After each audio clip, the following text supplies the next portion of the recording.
Stream Streak? Oh no, shit! Wrong day. Hello, welcome to the Ladies' Night. It's the 40K show. That's right, 4DK. For the 40K. Canadian, 40K for the Americans, or for the English. What ho? Welcome to the 40K show. That's it. Today it's Ladies' Night, and I'm joined by Tom, who's just subscribed. I did. That's true. Who, if you subscribe to the Honest Wargamer OnlyFans, you can find 0 topless photos of Tom on there. But All bottomless photos. we're also joined by Nick. Hi, Nick. How you doing? Good day, sir. Good I'm day, How are sir. you?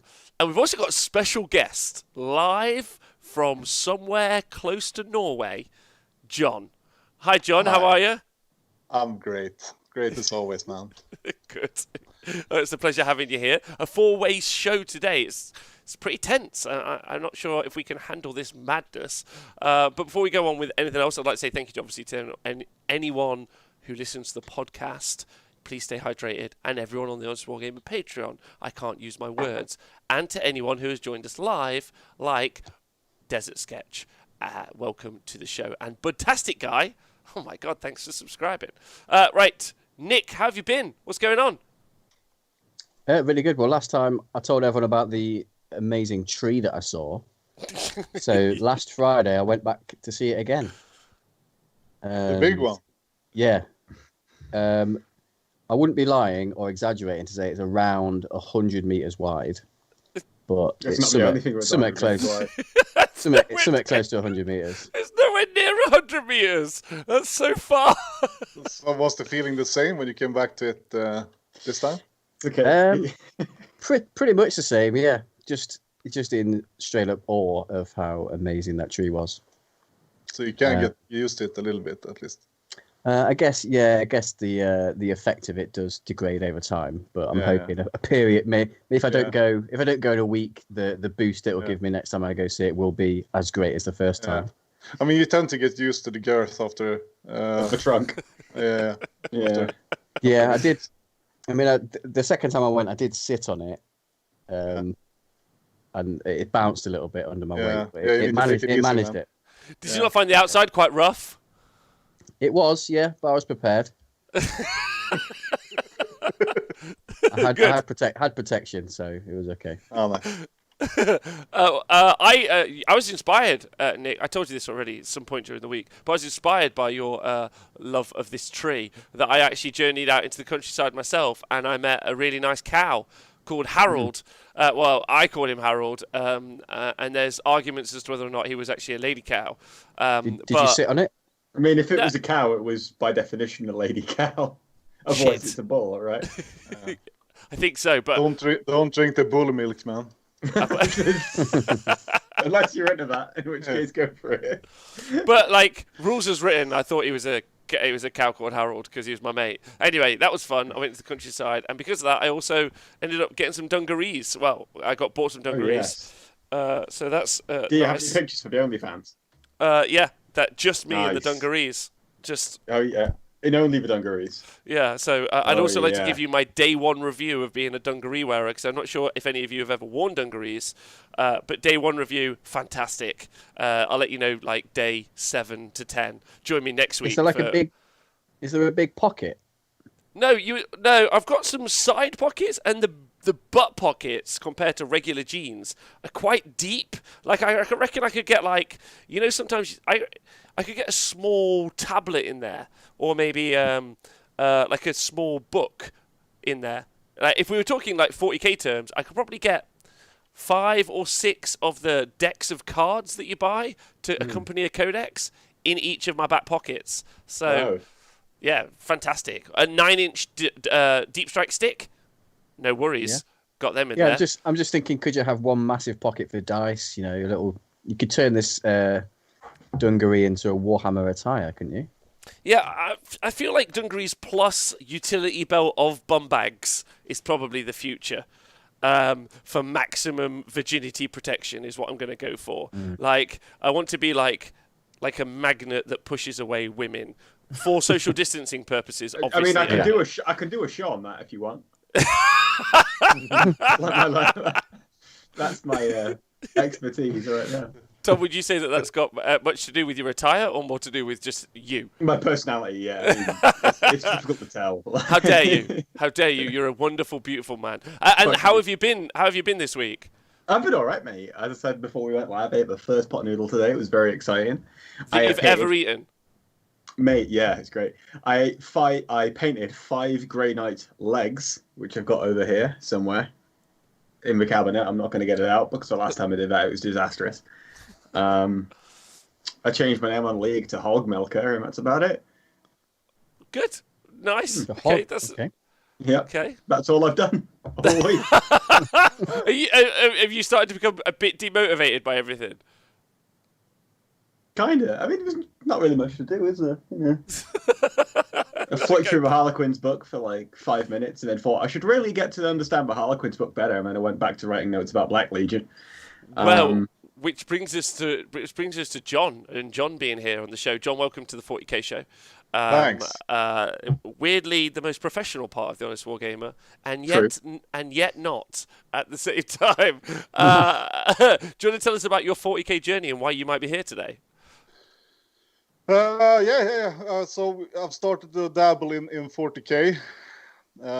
So we're playing cutthroat competitive gaming down at the club.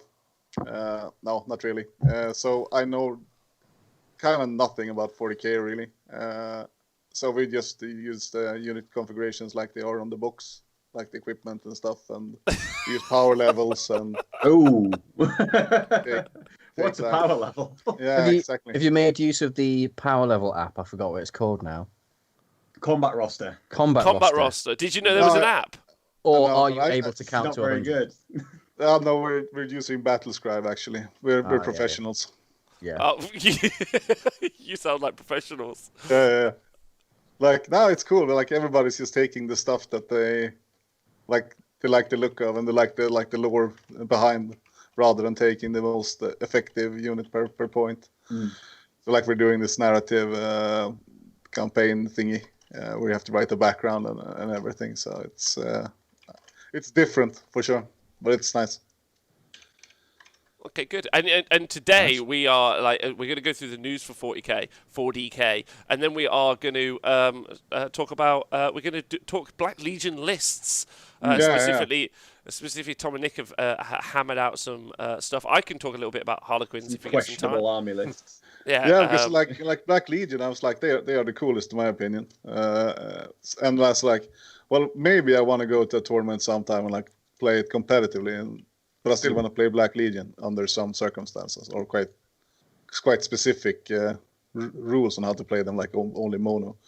But they don't seem to be the hottest thing to take. I don't know. Not right now, but give it a couple of months. And you'll start seeing these lists we've made pop up all over the place, mate. All over the place. We've created army lists that have inspired. Nikos basically won LVO 2019, I think that was Lawrence Baker's list, yeah. Of course. Yeah, but also inspired by Dick Vanderhoosen, who's an angel. Mamdir in the chat. Welcome everyone who's joined us live, by the way. Wolfbeast Carl, keep howling, baby. K-Dread, Desert Sketch, Chuckabutty. Chuckabutty is all about carpenter's aprons for doing Warhammer with. Really? But it's got all of the pockets: dice, tape measure, pens, notepad. Do you watercolor only cards. wear the apron though? Yeah, you can. I And then mean, behind obviously, you, just your bum just poking out. I think kilt plus carpenter's apron is probably the optimum wargaming outfit, in my opinion. Yeah, Socks because then and sandals. your back's exposed to sweat. Your dangly bits aren't constrained. Yeah, they're nice and comfortable. Yeah. Yeah. Nice and breezy. Well, Yeah. it's like sports stars. Like obviously, like some boxers, they won't sleep with anyone like a week before a major fight. So they can keep up that testosterone. It's very much the same. Like you make better decisions if you haven't air cooled like a PC really. Your thinking space. If you air cool your thinking space on your PC, do that same with your body. That's the perfect way to obviously. So you get to focus more if you don't like ejaculate, or what? Yeah, apparently there's a thing where fighters won't. This explains my life, I think. Do you feel like you've demotivated yourself 4 to 5 times a day? Yeah. Like I could have been Elon, man. Yeah. Instead of Elof. They don't teach you this in school, do they? No, they don't. Well, Catholic school maybe. That's awkward. Big shout out to Chuckabutty for subscribing and everyone who's joined us live. Can I give a shout out? Can I give a shout out to Pure? I saw Pure Evil in the chat earlier, the most evil man on the planet. So shout out to Pure Evil, leader of the Evil Empire. I've heard. Yep. Yeah, it's exciting to have him here on the show. So big news this week. Big news. The Silent King enters 40k. Now, if you guys seen, me and John actually had a conversation already about this week, but Nick and Tom, what are your reactions? Nick, we got to jump to you as the Necron overlord of the show. How do you feel about it? I'm pretty excited, actually. I'm not necessarily super excited about the Silent King model because I generally don't like to have special named characters in my lists. I prefer to have generic characters that are more. You can give your own personality. I can give my own personality and my own personal narrative too over the course of games and stuff like that. But I'm excited if there's new units like big beefy like pariahs or something like that. And I hope it comes with some sweet new rules. But it'd be cool to see Necrons getting an even bigger model. Like we've seen Illuminor Scissors come out, and he's pretty badass and big. So I imagine that the new dude is going to be even bigger. And I don't know how big. I know you guys said he might be Nagash size. I reckon it'll be more like a Eidolon, the Deepkin Eidolon size. Yeah.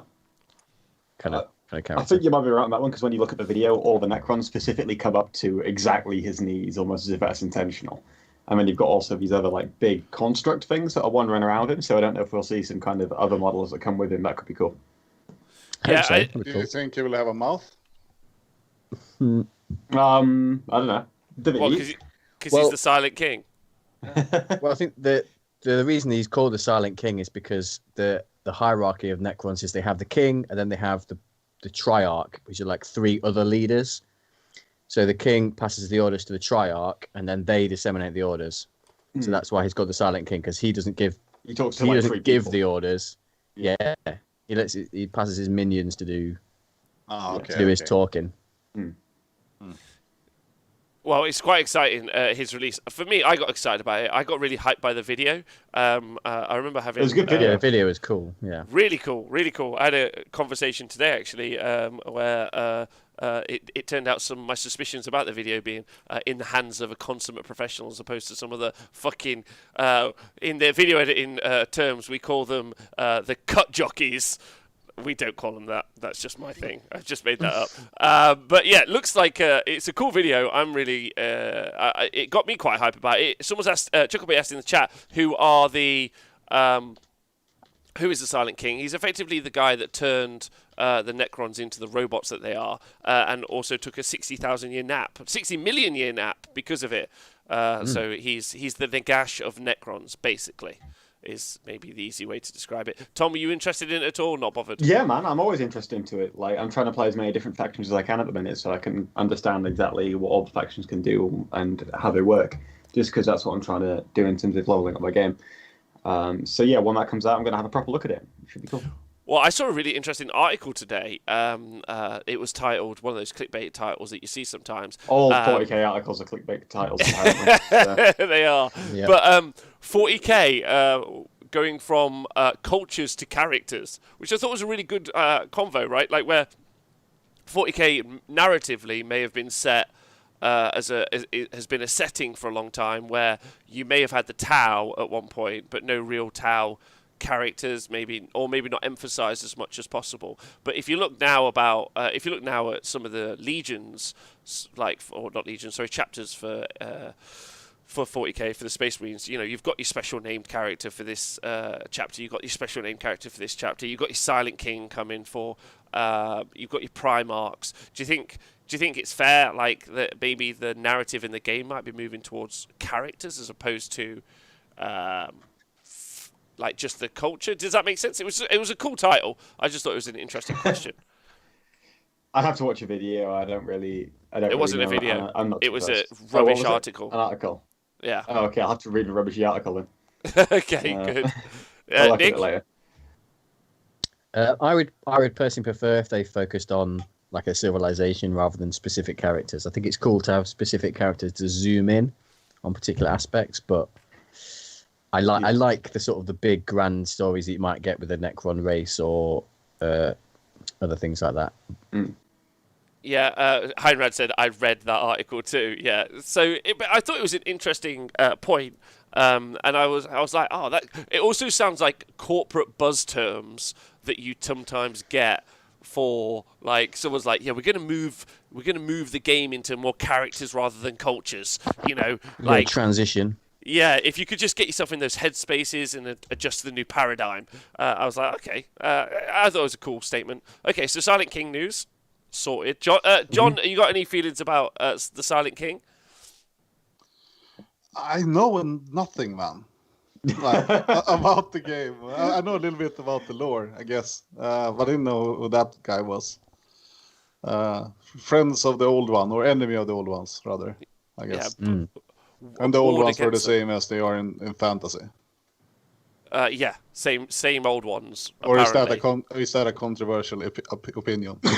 I don't think that's ever been explicitly controversial then. said. Yeah. But it'd be weird if they had two game systems that they have linked in some minute instances with the Grey Knight in Nurgle's Garden to have the old ones and then the old ones and then be different. I think it'd be way cooler if they were definitely the same, but I don't think they've ever or will confirm that. Agree. There's no so- reason to it. So No, Nice. none. So Heinrad says, but doesn't having characters remove the freedom of choice for chapters, as you won't be able to use special rules due to your keywords? I'd argue that I quite like the setting of your special characters that you get in the 40k setting, but I don't want them to be like the thrust of the narrative. I just like them to be there in the narrative as opposed to just like, I think homebrewing your own chapter or your own Space Marine captain or your Chaos Lord or whatever it might be would be in my opinion is a cool way of looking at it and would be more fun. Like for a while, Tom, didn't the ETC not allow named characters, or am I making that up? I don't remember. Not since I've been there.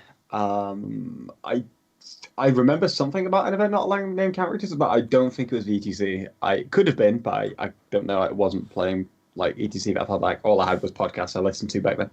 It would be a fun concept for a tournament, right? Like there definitely were tournaments with that in place, specifically around the end of 5th edition, but I don't think the ETC was among them, although I could be wrong. Well, either way, I think it was an interesting point, and I wonder what people at home think or people in the Twitch chat think. I don't think I would like it. I don't think it's moving to just named characters in a Hero Hammer style, but I think it's a cool thing to think about. Okay, so other news this week, we've started to see some more Adeptus Mechanicus stuff talked about on the community site, so we might end up getting some Adeptus Mechanicus things soon. Not really much else to say about that, to be honest. But there are some dogs that have so the horse riders or whatever the hell they're called. Tom, I don't know if you noticed, but they've all got little mouths that are flamers. So you can we were talking about this last week actually. So it's not. So they do have flamers, but I don't know how many. If the entire squad can get flamers, great. But if only one guy can get the flamers, that might be a little bit less interesting. We'll have to see what they do with that. What I did see was I liked that they put out the flyer article, and there are 3 different types of flyers, which means you can get 9 flyers in an AdMech army now. So you've gone from not having any transports or flyers to having 9 flyers. Which is pretty wild. It is pretty wild, but we'll have to see how good they are. We'll also have to see if there are any changes to flyers coming up in the near future as well, specifically with the dominance of the Eldar flyers. I wouldn't be too surprised if we didn't see any changes. If we did see changes to those. Oh, do you think we might see something like a 3-flyer cap or something? I don't know. I know that's been talked about online, although I don't really listen to whatever the internet says. Although I was pleasantly surprised there was a good piece of good advice on the Warhammer competitive subreddit this weekend. I thought that was cool. Can you talk about that? Because I actually really enjoyed that, as a little side note. So a guy was asking about like list advice, and a guy came in and basically said, "You don't." So hold up, I'll get the exact quote. It's on my Twitter because I took a screenshot of it and tweeted it out. And the guy came in and said, "Competitive list building in 40k revolves around maximizing a faction's comparative advantages while investing the least possible to mitigate its weaknesses. Diversification beyond the minimum necessary reduces the strength of a list." And that's really, really good advice because essentially if you're building a list, you're building towards a win condition, right? So you don't want to build like lots of win conditions. Oh, if this win condition doesn't work well, I've got a backup in this win condition. You don't want to do that because what you're doing is now you've got 2 mediocre win conditions that are less likely to be achieved because you're not putting all your resources into achieving that. And you're not getting one win condition where your entire army is pulling in the same direction. And that's what you end up needing at the like very extremes of 40k, because if you don't have a clear set win condition, then it's just harder to achieve it. Yep.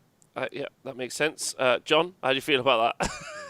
So what you're saying is like the game can be quite. I'm saying all comers lists aren't great because what you end up doing is you end up planning for lots of different eventualities instead of just going for one and saying this is how I'm going to win the game. Yeah, I mean the Sigmar is kind of the same, right? Yeah, it should be. Yeah. You take your strongest trick and then it doesn't work, but then you get these hard counters to that trick, and 100%. But equally, if you don't have a trick at all, you have lots of little shitty tricks, and you don't achieve it. But unless you have like a super buff trick, isn't it kind of hard to win a tournament when your list only works in one way? True, and then you're reliant upon getting the right matchups at the right time. Gives you a better chance than taking a list that doesn't actually have a good win condition. Which is why you always need a kind of luck to win an event, or you need a list with such a powerful win condition that you've hidden for ages and you just bust it out and say, hey, no one's going to counter this because no one knows that this list exists. So are there like any events in 40k where you have like a sideboard? No, but we should. I like the idea of a sideboard. I really like the idea of a sideboard, but we just don't have them. They just don't exist. So how would that even work? So you'd probably just have like 1,500 point list and then 500 points, or like or you'd have a 2k and 500 points, and then you can say, well, I can take anything in this 2,000 point list, and then you say, well, I'm going to swap out these 500 points and I'm going to put this sideboard in. Although the argument would then be, I don't know how much of an impact it would have. We'd have to see, but because we don't actually know. Like potentially, it's like I don't think changing 500 points changes the identity of your list enough to necessarily deal with an extreme win condition. But we'll have to see. Because in Sigmar, like some games are over even before they started. Yeah, same with 40k. Okay. Yeah. I think it's the same with all of these games, and I think that's why some of the things that we've discussed on the show, or why something as good as the League of Knights, which Nick has pioneered and pushed into the where alternating activations were the thing, has ended up like proving to be a huge positive that people are encouraged by, because you get more trade-off, more interactivity. I think probably I can say this now with some confidence that of all of these conversations, and we hit 400 podcasts the other day, boys, by the way. Congratulations for being a part of that, on the road to 1 million downloads on the podcast as well. So well done, podcast guys and girls. So the cool thing about that is that we've had lots of conversations, and I would say that for me, if I could condense everything I've learned about what we do here or what people do at tournaments, is that they want interactivity. Like, whether that be gaming, now that's not to win. To win, you actually want the least interactivity possible. Like, if your list is like you well, I don't know. Well, I don't know. Like, if you can automatically choose to create an action and your opponent can't stop you. Yeah. Oh, right. You mean randomness, right? Random, I wouldn't say that's the same as interactivity. For example, if you've got an army like Grey Knights where you do like a bajillion things, and it's like, well, I've just done all these things and your army's gone now. Congratulations. Well, that is well, you're not being interactive, are you? You're just doing these things and your opponent can't stop you. Well, you're interacting with the army multiple times. I think we've got different definitions of what interactive actually means here. We are. Interacting with your opponent's army, I guess. Yeah, and interacting with your opponent's army and interacting with your army, not interacting with the dice. Yeah. Good. Yeah, I get where you're coming from. I just need to clarify. I mean, it should be something, I mean, that your opponent can actually stop or do anything about. Yeah, I get you. I think that's the problem with the I do my turn, then you do your turn thing. You can have an army that can just alpha strike and do its thing in one load, and then you don't get a chance to react.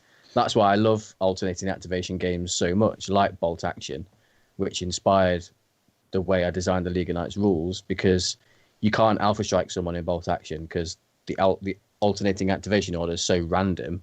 And yes, I might get 3 activations before you get 1, but it always ends up balancing itself out. So Lord of the Rings has a really interesting system. So it's not alternating activation, like you move 1 miniature and do all that stuff and then move 1. But instead you have like a movement phase, and then you do your movement phase, and then it's a shooting phase, and then it's the charge phase.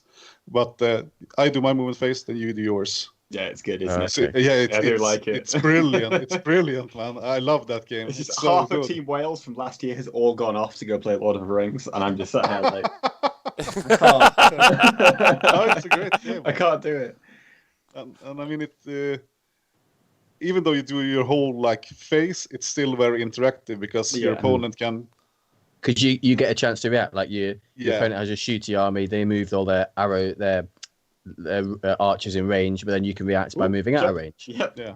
Or moving further into range. If they're good, you can just stand in front of one of their miniatures, and then they can't shoot through their own miniature because they're good guys and might hit them. Or you just play dwarves and it's cool, and you just tank it. Like, yeah. Much better. It's not a game you can't really kill much in shooting. No. So O'Neill in the chat says, I love Guild Ball for that reason, which is similar rules, really. And Black Horizon says, glad to catch you now live. Thanks for being here, Black Horizon. Black Horizon 40k. So he definitely is in for what this is. Definitely for 40k show, yeah? He's definitely here for the 40k show.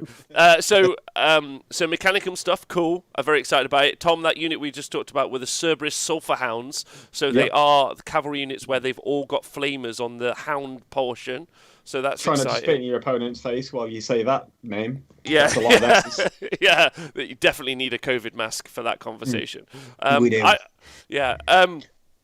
And then, so that's the. But the big news, I guess, this week for 4DK is the leak or the release, however you see it, of the Harlequin rules. Yeah. Have any of you got a chance to look at those in any way, shape, or form?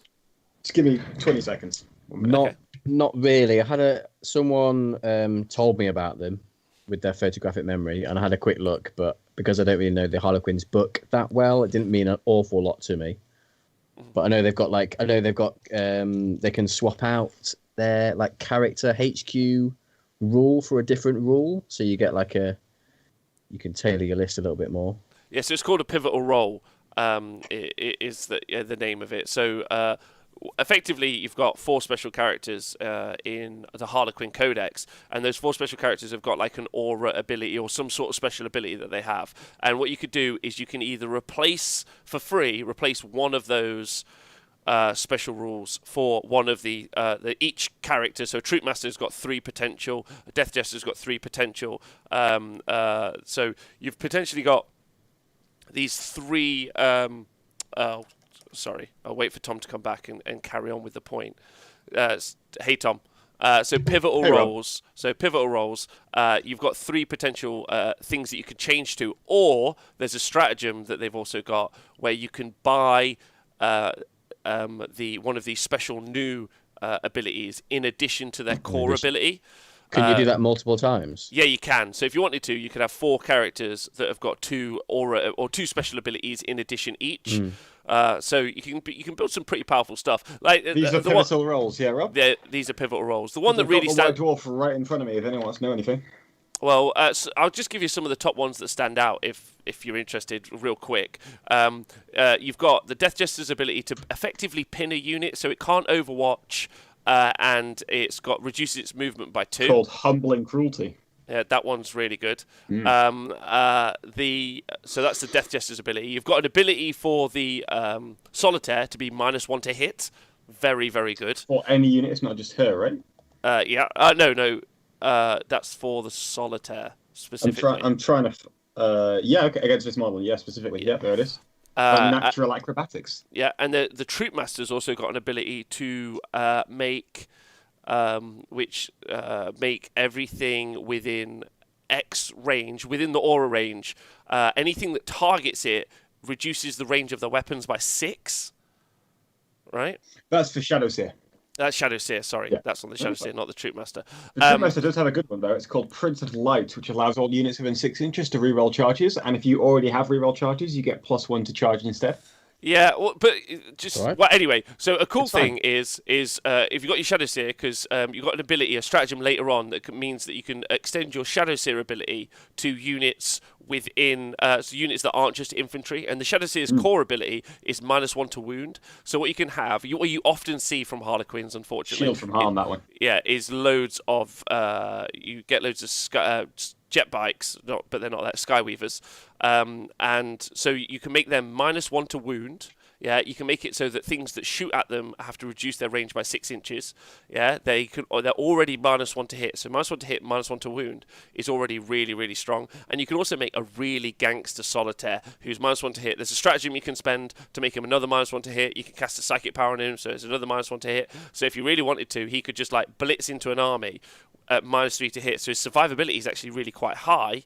And then there's another stratagem that allows them to, but probably the strongest stratagem in there is you can take a unit of jet bikes or all the Solitaire, and after you've consolidated, you're able to make a normal move. And the coolest thing about that is you take a unit of jet bikes, let's say, yeah, you Twilight Pathways them, which means they're going to move. They're going to move again. So effectively, what's the chaos version of that? Warp time. Warp Yeah. time. So you effectively warp time them, so they're going to move fast as shit, and then you can charge in, do all your attacks, and then you can just pile out and just move 16 inches away, which is great. So there's some cool stuff. I wouldn't know. They're not learnt their lesson from Shining Spears. I'm sure this is why they had to nerf Shining Spears, because they could move 1,000,000 inches across the board. But they don't have the output that Shining Spears ever had. Not in combat. They've got some pretty woeful combat abilities. But it's still a funky. There's also a way to make it so that you can add +1 damage on the weapons. On the there's another stratagem that gives them +1 damage to a unit on their melee weapons. So you could have it so that they do. Their Zephyr Blades are damage 3 now, I think, which is quite fun. But honestly, it's a really great. That's just some highlight stuff. But it's a really, without going into too much detail, but it's a really, really cool update. I don't know if it makes them brilliant, but they've always been good allies, Harlequins, into Eldar and Dark Eldar, and now they're just better allies into Eldar and Dark Eldar, which is all anyone wants, right? I mean, I think think there's some been a lot of hype with them as well that they could actually be really good, but I don't really know myself because I'm not very well versed in my Harlequins Codex at all. It's one of those books that I just haven't played competitively. So I'll have a look and then I can get back to you on that one. Well, the good thing is what it does is it makes the 3 units, which, like, the Troop Master's fine, he's whatever. It gives reroll wounds out in an aura, which is pretty good, like Doom. But he's got Roll 3. all wounds. Yeah, well, to infantry units within X. Like, Okay. So you can't use that on the Mortal Wounds bikes for the. No. Yeah. No, and it's in close combat. But the Death Jester's always been great, yeah, and now you can have a better Death Jester. The fucking Solitaire's a gangster and always will be and always has been, so you can make a better Solitaire. And then the Shadow Seers are amazing as well. They've got an amazing gun. They can cast 2 psychic powers. They've got access to great psychic powers. So you can make better Death Jesters. So if you just wanted to do that and just take these special characters, you can do that. That's fun. But the jet bikes are also, or the Skyweavers, sorry, are also just better anyway. And people took the Skyweavers. So you've just got a better army. You've either got a better army or better allies. So it's a great update, I think. That's all I got to say. I've talked a lot about it. I think it'd be disappointing for people who want to run them as mono, because I'm sure there will be some people who want to run them as mono lists. And I'm sure the designers were trying to make that a dream come true. Well, it's something I'm thinking about now. I don't remember all of like the special like troops and stuff that you can get. They're not called troops. I don't mean that at all. Masks. They're not called that either. I don't think. The different sub factions. I forget their overarching name. So I'd like to go back. I'd have to basically read through the codex again and refamiliarize myself with it top down. But it would be super funky to be able to do that. Some murder clowns, even if you could go 3 and 2. I picture my favorite bit, and the reason that I was attracted to the army is obviously that Solitaire. So now if I can make an even more gangster Solitaire, just like pissing you off, like I'm up for that. And like, take a bunch of Skyweavers, like hope to murder any vehicles I see, and then if you end up not having any vehicles, then I'm screwed and I'll just go home. That's fine. Run up against some orcs. Fuck. Yes, shit. But it's quite cool. There's also a really fun way. Again, anyway, it's fine. We could talk about it more another day. But it's quite exciting about having Harlequins being updated. I know I'm excited about it, but I'm not sure. There's not many Harlequin players in the world, is there? Honestly. So At the minute, no. No. Maybe that'll change. John, have you ever been interested in Harlequins? I mean, I think they're cool, absolutely. But and I know one guy at my club plays them mono and soup them, but I don't know. I've never really found the charm of souping armies. I don't know. I understand that might be a problem in this game because it seems to be very soupy at the moment, but I try to stay away from it. Yeah, okay, all right. Well, I can understand why. And if anything, John, you'll be happy to know that 40k is more gone. The more mono you go nowadays, the better it is. Well, at least for Marines. But I'm sure we're going to see that actually affect all the other codexes. I hope so. I mean, it becomes so bloated. Like all the special rules that you need to know to face every single. If only they had an app, that might work.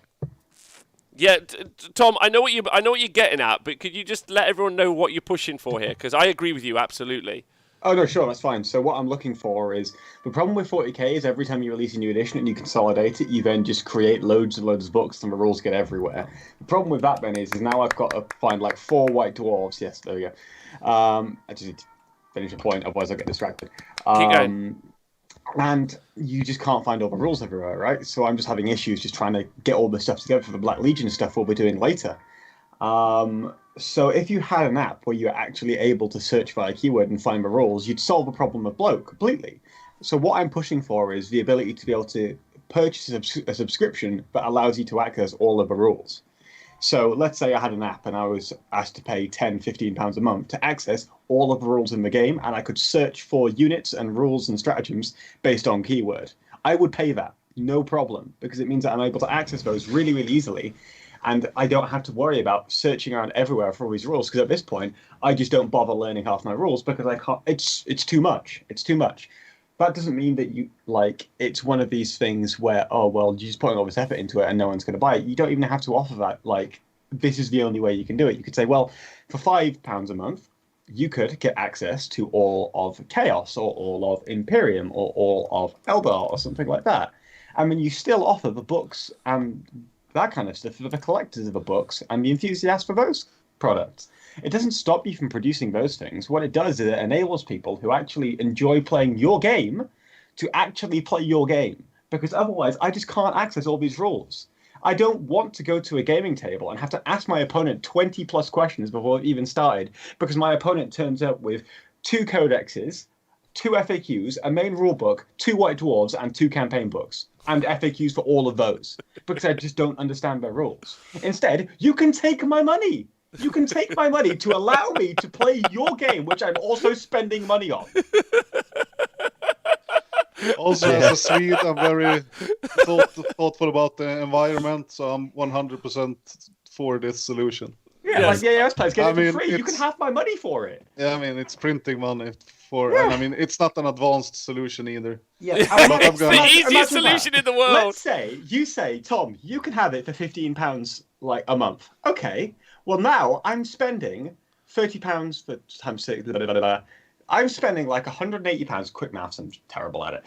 £180 a year to be able to access all of your rules, which you're already making. Now, let's say you have 100 Toms willing to spend that. You just made 18 grand. Agreed. I actually had a conversation with the guys that not run Battlescribe, sorry, some guys that run an app for 40k, and they were talking to me about the amount of people that use Battlescribe, and just based on that information, you'd be talking about millions and millions of people. You would. Yeah, because there's a whole bunch of people who use Battlescribe who never buy a book, not one time. Yeah. Yeah. So you'd be able to lock them into I that as personally well. don't like that because I don't like having to click through my phone and go through everything to try and find my rules. And someone made a point on Twitter about, what happens when you can't log in? Okay, well, my subscription is due for that. you just unlock it on your phone. So you log in on your phone. Oh, your subscription is fine. There you go. You've got access to it for the entire time. It's not an issue. Yeah, It's also a thing. plus, I like it's to an give obvious money answer. to a company that do things that I like as well. Yeah. Well, in addition to that as well, I was going to make a point. Okay, let's say I'm paying for those rules. It's really bothered you.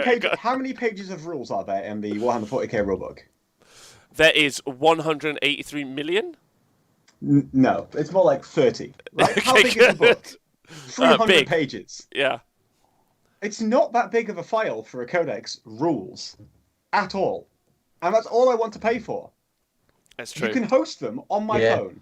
I want a Nose Frills subscription service where you just download black and white copies of just the rules. you do. Right, question: do you want any artwork included at all? Just like, just sort I'd of like. the art. Well, it'd be nice to have buy the artwork separately, or them just post it on Twitter and then us just screen cap it. You know. I mean, we're kind of lucky that we can go to Warhammer World and buy artwork. Look, hold up. Just give me a minute. Look what I have here. I didn't expect this to be such Do a you know thing. what this is? Exhibit A. This is 40k artwork. Yeah. This is an Iandan Spirit Seer. I bought this with my money because Games Workshop allows me to walk into their store, spend £20 on the artwork. So why can't I give you the same money every month for a different piece of your content? Agreed. I couldn't agree with you more. Let me give you money. Also, Thank I would like you.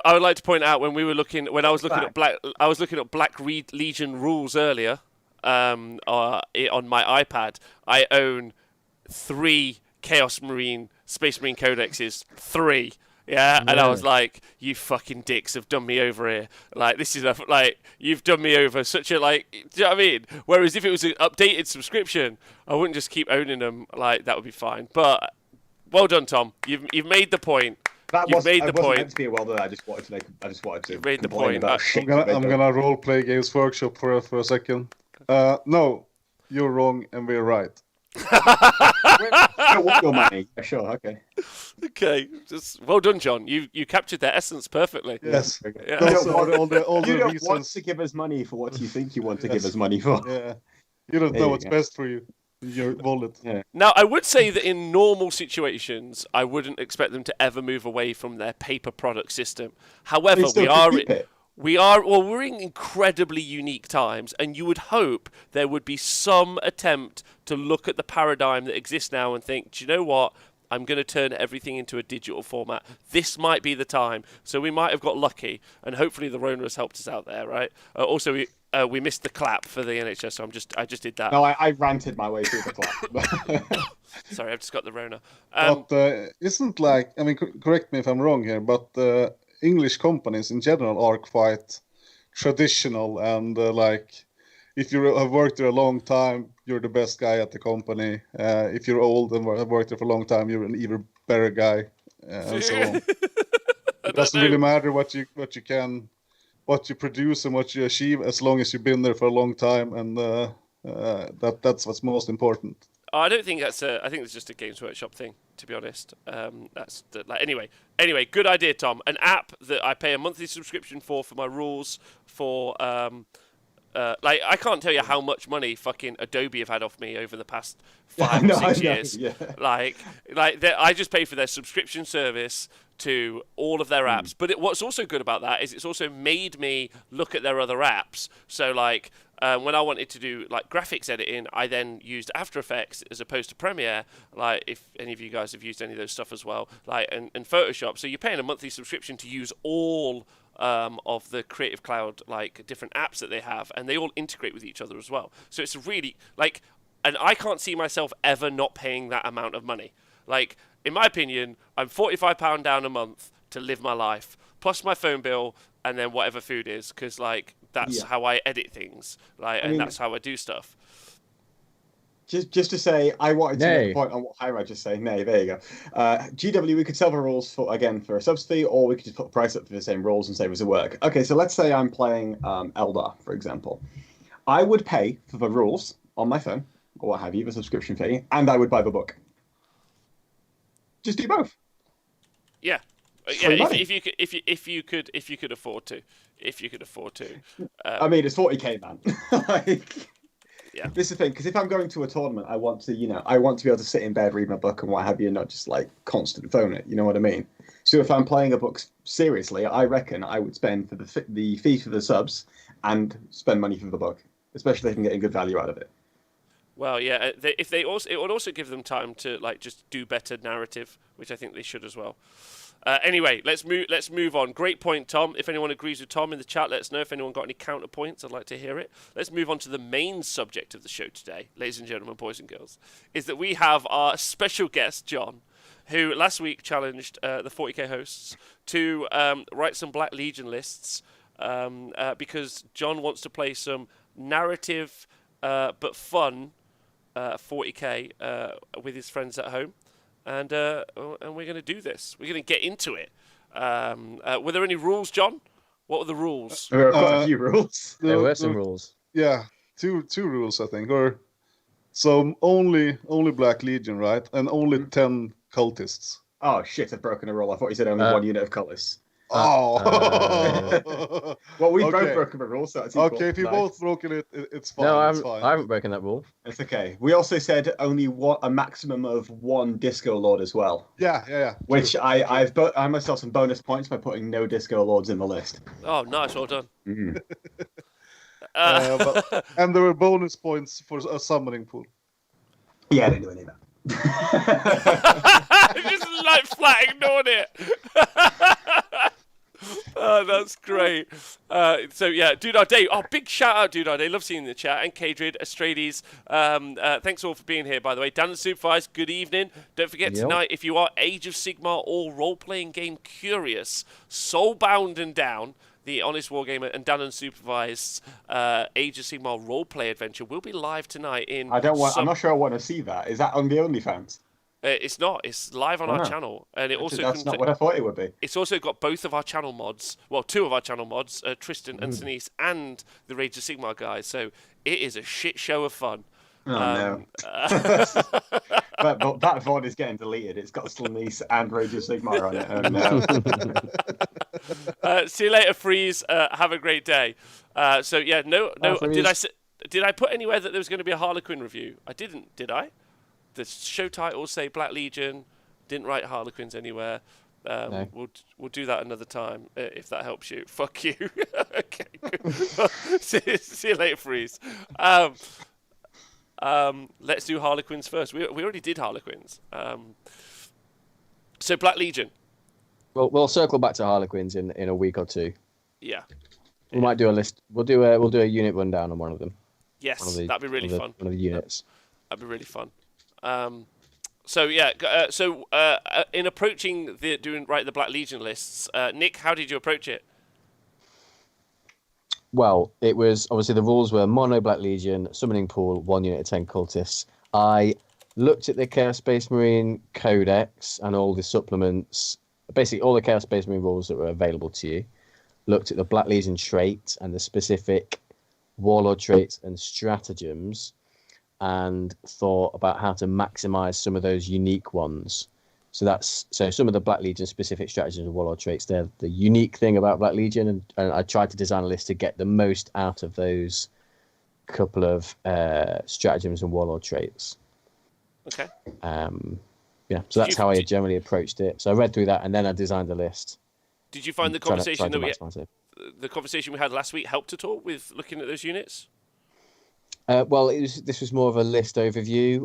After I looked back at the list, I did sort of think about what each role of each unit was. But in terms of writing the list, not necessarily. It was just more what individual units role they take. Okay, fair enough. Yeah. Tom, how did you approach it? What was your plan? So basically, I tried to familiarize myself as much with the specifics of Black Legion as I could to try and make a list that specifically used the things that Black Legion brings to the table and make it better than other books. One of the things that they do very, very well is make units fearless with Abaddon. Unfortunately, we can't use that because cultists aren't allowed. Yeah. Not allowed. There's a cultist rule there, so that one went out the window. There are a couple of things as well. So what I did was I went through all their Warlord traits, all their Legion traits, all their relics, their specialist attachments to try and find something that I thought was really, really cool. And that I thought could work quite well and give the list an identity. I specifically end up using the Legion trait quite a bit because I like it in the context of certain lists, and I tried to build something around that, which would make a unique list, a fun list, and one that can absolutely do a lot of damage, because I didn't feel like you could build a defensive list without making full use of that fearless bubble. So what I instead went for was I went for an aggressive list, in-your-face list, that could really cause your opponent some problems and put them on the back foot. Okay, exciting. John, you're the client here. Which of these two lists are you most excited about, or which of these approaches? Which one do you want to hear about first? Oh, if I only had a dice. I mean, they're both done their homework for sure. But let's start with the one who followed the rules. So Nick. All the rules. Yeah. Okay. And then see what Tom can do to make up for it. I can tweak the list. It's fine. That's what I can do. There we go. Fixed it. We made it better. Let's start with Nikos anyways, because I fixed the list. Okay. All right. So what I'll do is I'll just quickly run through what is in the list and its role, and then I'll do just like a bit of an overview at the end of roughly how the list might play on the table. Okay. So we have so it's 2,000 points. It's 2 battalions. Each is a specialist detachment. And you're using 3 CP pre-game. So you're starting the game with 10 CP. So the 1st battalion has a Chaos Lord in Terminator armor with 2 Lightning Claws. Are you kidding me? 2 Lightning Claws. Lightning Claws are awesome. Wait. What? Do you have a Chaos Lord with 2 Lightning Claws? I built one. Terminator one. Oh my god. Perfect. Good start. Well done, Nick. Read your mind. Okay. So he's the Warlord. And this 1st battalion is the Bringers of Despair specialist detachment. So that allows the Chaos Lord to have a Warlord trait, which is chosen of the War Master. So if he already has the reroll ones mechanic, that becomes the reroll all hits mechanic. So basically, he's a chapter master. So instead of rerolling ones to hit, you're rerolling all hits. So plus and stuff becomes safer. Yeah. Or So, -1 to hit becomes worse. I really wanted to use that in my list, but I couldn't get it in because we don't have a stratagem that allows us to take a second Warlord trait. No. So Well, where is there is, but for Where is it? So in the I think it's a Black Legion one. It's the what's it called? So it lets you Council take of 2, but it Council gives, of Traitors. yes, but you can't give a second one to a Lord. Oh no, It has to be to a chaplain or a sorcerer, yeah. and a sorcerer even. Okay, so the Chaos Lord Terminator armor, reroll all hits, and he has the relic, which is the Rapturous Talons. So he gets an extra D6 attacks. They're damage 2, so he's a bit beefy. So I think they get 5 of the charge plus D6. So you're on average in 8 attacks, rerolling all your hits, rerolling all your wounds, AP 2, damage 2. So if he gets in there, he's quite slow, obviously, because he's a Terminator. But if he gets in there, he's going to mess someone up. You've got a Dark Apostle, just for some prayers buffs. So -1 to hit, +1 to hit, or the invuln save. And then he's part of the Council of Traitors. So he's got an extra Warlord trait, which makes your Death to the False Emperor against Imperium extra attacks on 5s and 6s, not just 6s. Yeah. And then a sorcerer with a jump pack. Basically, he's just like a support piece to... and all these are Marcus Lanesh. So he can give the Delightful Agonies, which is a 5+ DPR, to one of your big units, which I'll come to in a bit. And also he's got Warp Time, because Warp Time has to be in every list to make something go fast. The move twice one, isn't it? Yeah, the move twice one, yeah. So troops are your 10 cultists, and 5 Chaos Space Marines, and then I've got a big unit of 20 Chaos Space Marines. The champion's just got a Chain Axe, a Combat Flamer, just because I had some spare points. And then there's a couple of Plasma Guns in there. So basically that big unit, because your Black Legion can advance and shoot rapid-fire weapons as if they're assaults, you've got a big unit of 20 to either move and maybe warp time them up, and you get a lot of shots. They're Slaanesh as well, so you can shoot So twice. it's bolters on that unit. Mostly bolters, and then some plasma guns in there just for a bit of extra AP. Yeah. And then we got a big unit of Terminators, 10 Terminators. They're all Slaanesh, 2 big autocannons in there. Ooh. And basically these are part of the Bringers of Despair specialist detachment, because Bringers of Despair can only be Terminators. So basically they drop down with the Chaos Lord. He gives them reroll hits and shoot twice with Endless Cacophony. Then we've got a Deradio Dreadnought. He's just there for a bit of long range firepower and to give a 5+ in run save to stuff that starts on the board. Then we've got 3 Obliterators. They can deep strike with the Chaos Lord as well, and shoot twice as well because they're Slaanesh. They're sort of like your anti-tank. Then we've got another detachment, which is the Soulforge pack, and that's basically just to give one of the HQs, which is the Lord Discordant, the access to a stratagem where he can run and charge for 1 CP. So you can he's really fast anyway, and you can warp time him across the board if you want to get into someone turn 1 with him. Then we have a Master of Possession, who's basically a Chaos sorcerer who gets access to a different psychic tree. He's Mark and Nurgle, and he has 2 spells, Cursed Earth and Incursion. I think Cursed Earth gives extra invuln to demons nearby or something like that, but Incursion allows you to do the demonic ritual to summon demons on in the psychic phase instead of the movement phase, and it allows you to do it on 4 dice. And I have enough points spare for a Nurgle Demon Prince. So the idea is you can shove him forward, summon a Demon Prince near your enemy 9 inches away, and either charge him in or wait for another turn and fly him in with his wings. He's pretty fast. And then there's just 3 units of 5 Chaos Space Marines in there to make that battalion. So basically, starting on the board, you have all your chaff in your screens, your cultists, your 4 units of 5 Chaos Space Marines. You've got your Deradio for some long-range firepower and to protect your big unit of 20 Chaos Space Marines who can, using the Black Legion trait, run, shoot their weapons. You can shoot twice with Endless Cacophony because they're Slaanesh. You can get +1 to wound from Veterans of the Long War. You can also buff them with the Apostle to get +1 to hit to negate the fact that they're assault weapons now. And you also start on the board with your Disco Lord, who you can have a wait for mid-game to charge him in, or you can use him as like a grenade unit, warp time him in turn 1 into your opponent's face and fight.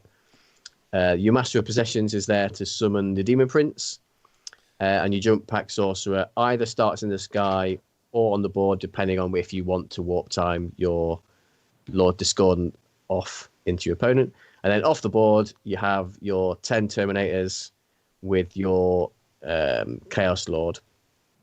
So they're going to drop down turn 2 or 3, shoot twice with Veterans of the Long War and Endless Cacophony, and they're re-rolling all the hits thanks to the Specialist Attachment Warlord trait. And then also off the board in your reserve points is enough for the Nurgle Demon Prince that I mentioned earlier, where your Master of the Possessions can summon him.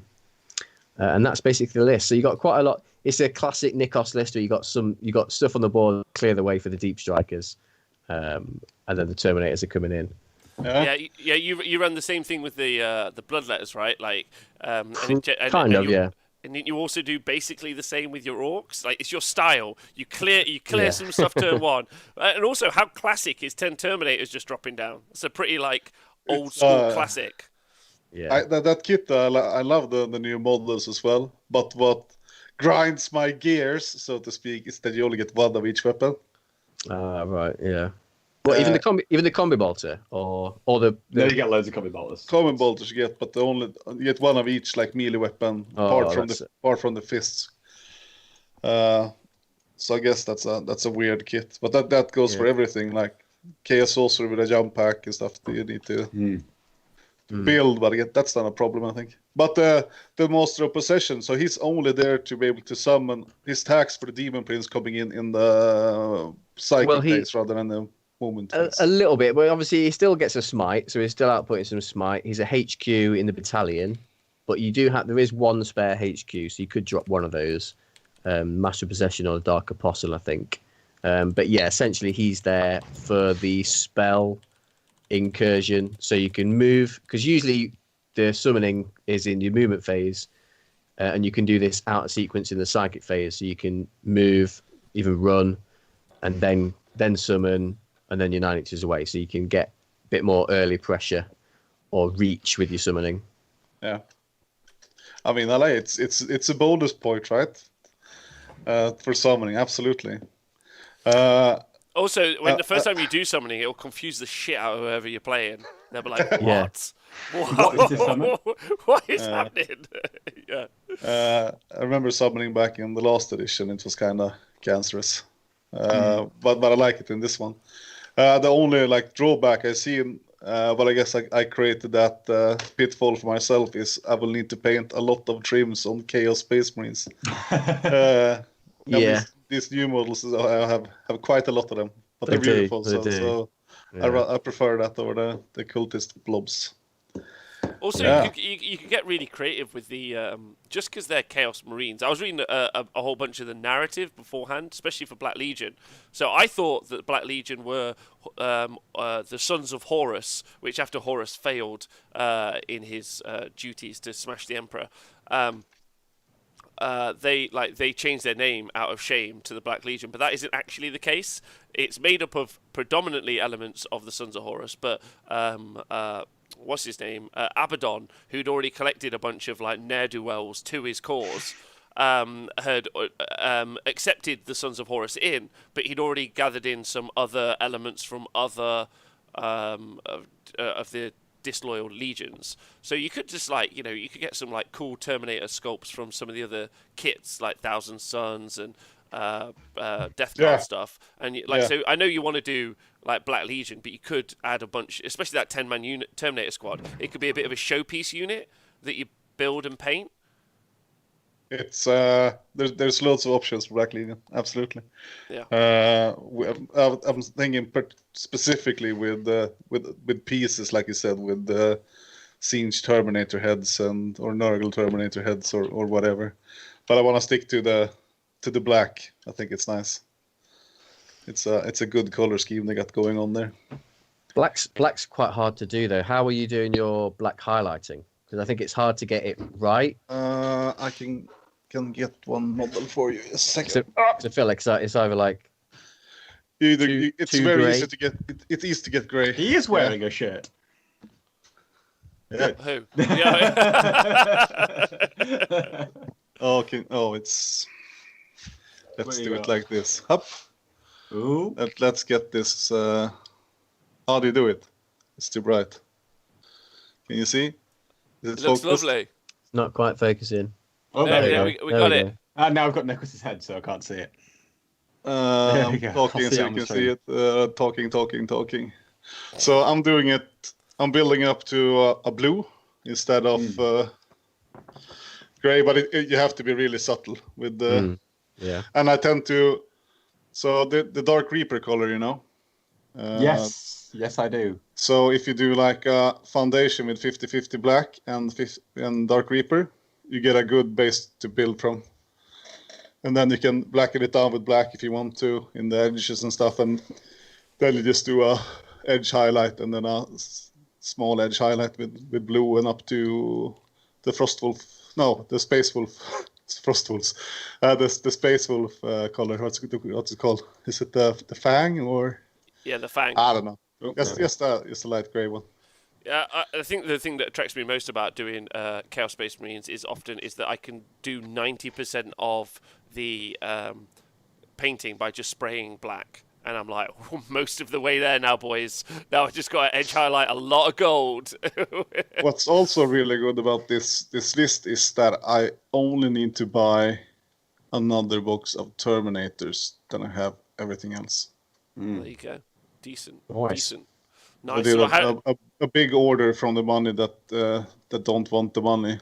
the people who don't want the app money. I called in some debts and favors. from people who owed the cash. So there's a really? big army coming my way. Oh, nice. Okay. So how do you rate Nikos' attempt at writing your list? Oh, I mean, it's hard to tell because I'm bad at the game, but I understand that it's quite explosive, right? And this list want to be in the phase turn 1. Basically, yeah, and you've got the option to do that with the 20-man Chaos Space Marine. That'll pump out a lot of DACA. Yeah. Oh, there's also a stratagem for them as well, because there's no Chaos Lord on the board when they're there. There's a Black Legion stratagem where you can re-roll ones to hit, but if they're Chaos Space Marines, they re-roll all failed hits. So you can make that big unit 20 very reliable turn 1, shoot twice with a stratagem. So that's putting out a lot of DACA. Yeah. I mean, it's quite important to us to get the DPR up as well, right? Yeah, they're Slanesh, so you can use your sorcerer to cast Delightful Agonies on them, get the 5+ DPR, making them more tanky as well. Yeah. And then your second punch comes where your Terminators come down, and also your Lord Discordant if you get him into someone. And that might just push you, scared of the Lord Discordant, push your opponent back as well, potentially. But it's only 1 though. People are on 4 normally, or 3. Sorry, 3 normally. It is, but they were the rules. Those are the rules, and I stuck yes, to it. Yes, 100%. No, I like the Marine models as well, and I will have all of them. And I think with the equipment you mentioned as well is possible from the kits, so it's good. So you're getting a rating over on the Twitch chat, Nick. Yeah. You've got 8.7 from Dudar Day. That's what he's giving you, an 8.7. So congrats! Big shout out to Dudar Day being here as well, Sergeant Rolf and everyone else. Also, big thank you to Lil Nurglin for subscribing with Twitch Prime. Lil Nurglin, give me that Prime, boy. Yeah, appreciate you loads. I like it, Nick. I like the big hammer unit of 10. I'm not gonna lie. I had this idea then of creating a whole bunch of, but then I realised if I wanted to kit bash that many, I would have to buy loads of different boxes, so it would be very expensive. So I immediately noped out of it. Just noped the whole way out. But you could do some cool conversions, right? You got some bits lying around. Yeah, definitely with Chaos. Yeah. Terminators are cool, and Chaos is cool. So that's just a unit full of cool. Right Also, there. you could do your Nurglin voice. This is my Nurglin voice! Oh, I'm gonna save you! Ow. Oh, was it too loud? No, it was fine. It was Just quite very high-pitched. Very Oh. high pitched. I'm so sorry. I'm sorry. This is how I feel about myself right now. Ah, good. Thanks. Rude boy. Right, Tom. Tom, what did you do? Right. I'm glad you said you like bricks of 10-man units of Terminators, Rob. Because Shit. I have created a list with not 1, not 2, but 3 bricks of 10-man Terminator units. Oh my And I know word. you said you don't like the kits, Jonathan, because you don't get the correct weapons. Well, luckily for you, Games Workshop sells the exact parts you're going to need 30 times. There you are. There it is. It's in the chat. And it's chain axes. So, I feel like Nikos. I liked your list, but I feel like my list is more Nikos-y than Nikos' list. Oh my okay. god! Oh my god! This list is going to be so in your face and so good at clearing, and Nikos is going to realise, I shouldn't be playing Space Marines. I should be playing Chaos this entire time. Screw the Bloodletters. This Thankfully, list is painted- amazing. Thankfully, And painted this is them what the you're same. going to be running. So, not only that, but I am taking control from Abaddon. He's failed too many times. I'm having a new Warlord now. And it's not going to be Worldbreaker, because I took him out my list 5 minutes ago, because I realised that I got my rules wrong, but that's okay. So, in this list, you start with an outrider detachment of Chaos Space Marines, Black Legion Chaos Space Marines. And we have, for a HQ, a basic Chaos Lord with a jump pack. And he has a chain sword. Very scary. That Warlord, It's not scary! Wait. yeah, With a jump pack as well. with a jump pack. And you just removed Harken. Yeah, I did. I did remove Harkin because I didn't wait, like his Warlord trait. Wait, do you recognize this body? Oh my god, have you There also you read go. John's mind? There Well, you yes, go. super shaggy There axe. it is. There it is. Swords, I mean. There but I it can is. snap one off. That's no problem. There you go. John, So- are you on everyone's wavelength? What the hell? Are you guys reading his mind? I think Jonathan just owns all the Chaos models. I think that's what's happening. So, alongside the Chaos Lower Jump Pack, I am doubling down on the Deep Strikes, okay? I have got 45 Chaos Raptors, mate. I have got 3 squads of 15 Raptors, all with chainswords. That's a lot of attacks. That's the end of the Outrider detachment, and then I'm moving into a battalion. I have Abaddon the Despoiler, who is not my Warlord. I know I'm sacrificing 2 free command points to do that. I think it's worth it. We then have a Sorcerer of Tzeentch, as cheap as you can get. That Sorcerer then has the relic, the Eye of Tzeentch, because it gives you +1 to cast Smite, because all of our relics are crap anyway. Doesn't matter. We then have Death Hex, which allows you to cast it on an enemy unit and remove their invulnerable or ward save, meaning that you can go in and whack something really hard with all the AP weapons you don't have in this list. You then have Warp Time on the Sorcerer, and we'll be coming back to that a little bit later because I've got a nice trick for you, Jonathan. We don't want to give you like 20 tricks. You're new to the game. I don't want to give you all these different kinds of janky shit that you could be doing. I want to give you this is what this list does. It has a few tricks, but these are ones you'll be using most of the time, so you can get to know the game. We then have, to fill out that battalion, a squad of 10 cultists, because you said I couldn't have 40, and 2 squads of 5 basic Chaos Space Marines. They're both Mark of Khorne. The cult is the Mark of Slaanesh, because I thought I could take 40. And they have chainswords to make them 11 points a model, cheap as chips. Then behind all of those models, we have 30 Chaos Terminators. They are 3 squads of 10, and they all have chain axes. I put it down in the chat to make sure you can get those models up and ready. And they all have combi bolters and their Mark of Slaanesh. So here's what's going to happen. I have taken the specialist detachment called Host Raptorial, and that is going on the Outrider detachment with the Chaos Lord with a jump back and the 45 Raptors. And the reason I did that is so I could give my Chaos Warlord with the jump back the tip of the Claw Warlord trait. And what that does is all units within 6 inches of my Warlord get +2 to their charge range. So now rather than jumping down and charging 9 inches in, you're charging on 7s. It's much more consistent. Really, really good Warlord trait. But Tom, you're going to drop down, you're going to be outside of all the screen. You're not going to charge anything nice. You're going to hit something crap, kill it, and then you're all going to get shot. How are you Not going to a clear that problem. screen, Tom? How are you I've going to got clear an idea it? for clearing that screen, It's Rob. going to be Cuz. impossible. Are It's you ready? impossible, surely. It is impossible. So You never take do your it. 10 Chaos Terminators, right? Oh, but you're only 24-inch range. It's okay. I can warp time, so I can move up 5 inches with my Terminators. I can move up 5 inches again, and I can shoot my 24-inch combi bolters. So that's 40 shots, re-rolling to hit because I've got Abaddon at 34-inch range. But it gets better. Because I'm Black Can't Legion, possibly get better. I am using the Black Legion Warlord trait, which means, not Warlord trait, Legion trait. And what that means is, if I advance, I can treat my rapid fire weapons as if they were assault. So now, I What? can advance as part of that movement. So I can move 5 inches plus d6, so potentially 11 inches, and then I can do it again, and then I can fire 40 shots re-rolling to hit straight into your face. -1 to hit, but it doesn't matter because I've got Abaddon. I'm very, very consistent. So I've now got a potential threat range with my squad of Terminators of 22 plus 24 inches. So 46-inch threat range of those Terminators. But what if you don't kill all of the screen? You've only got 40 shots.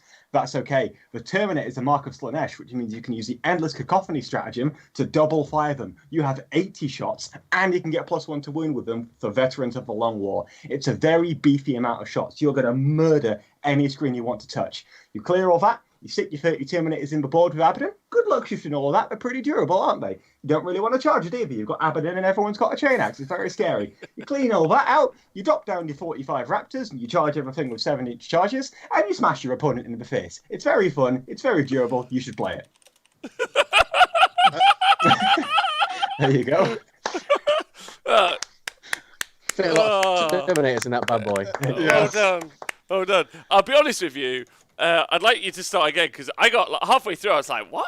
It's okay, Rob. You can go back and watch the VOD on YouTube, and you can see it again. Is there a slow-mo version? Yes, there is. We can watch it on 0.75 speed. Oh, Good. please. There you go. Is there a See this tier- pen? You can buy this pen for $10. Fuck yeah! Honestly, Tom, you could sell me any army in the game. Like I'm just like, I yeah. was about to ask, like, how much of that is lies? Like Terminators, don't they No, just it'll die? work. Don't they just die? Okay, they do die a bit, but if you have big terrain, then it works. Plus, your opponent has to castle up, because if you spread out, you're liable to be hit by these raptors that are coming down. For example, you can just pick off one corner and just like work your way across the side of the army. So you have to castle up, which means that your ability to shoot around various bits of terrain is limited because you have to move the entire army and you can only move so far. If you spread your army out, you can get angles on line of sight a bit more easily, right? If you have to castle up, it's harder to get those angles on line of sight. So what you're doing is you're using the threat of these raptors to force your opponent into a position where it's harder to kill the Terminators. So let's play with both of these lists. Like, what happens if I get seized with your list, Tom? With my list, so all of the squishy stuff is in the sky, so you can't shoot that stuff. All of the stuff you can shoot at are characters. Abaddon, he's pretty durable. He halves the amount of damage he takes when he's shot at. Sorcerer, character, very small. You can hide it. You need snipers to kill it anyway, but you can still hide the thing. Then you've got Chaos Lord Jump Pack, also in the sky, and then the only things you can shoot at are 30 Chaos Terminators. So if you're going first, you can pop the Prepared Position Stratagem, which allows you to act as though you're in cover even if you're not, so now you have a 1+ armor save with 2 wounds. Each. And an invulnerable save, just in case. Nicholas, And a 5+ invulnerable save. what happens with your list if it gets seized?